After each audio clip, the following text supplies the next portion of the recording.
नमस्कार, स्वाभिमानी न्यूज चॅनलच्या बातमीपत्रात आपले स्वागत। श्रावण महिना निमित्त साक्री ते कळंबीर येथील महादेव मंदिरापर्यंत महिलांनी काढली कावड दिंडी। श्रावण महिन्याच्या पार्श्वभूमीवर साक्री शहरातून कळंबीर येथील महादेव मंदिराच्या दर्शनासाठी महिलांच्या वतीने भव्य कावड दिंडी काढण्यात आली।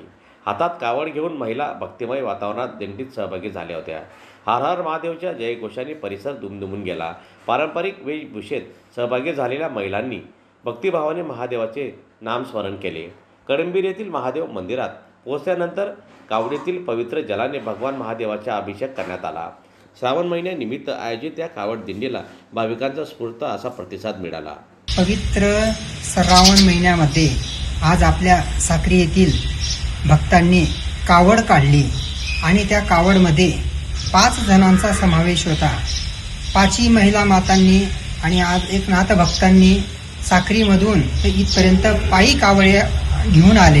ही सुरुवात आहे, त्यांची ही संकल्पना आहे की आम्ही आज 5 आहोत, पुढच्या वेळेस 21 होऊ, असे त्यांच्या मुखातून मी वाणी ऐकली।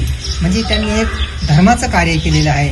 आज त्यांच्या मागे हजारो लोक त्यांच्या बरोबर येतील, ही संकल्पना त्यांच्या मनामध्ये आहे। ही सुरुवात त्यांनी आज केलेली आहे। भगवान भोलेनाथ त्यांना सुख समृद्धी देव, ऐश्वर्य देव, हा भगवान भोलेनाथांचा सर्व भक्तांवरती आशीर्वाद राहो। ओम नमो आदेश।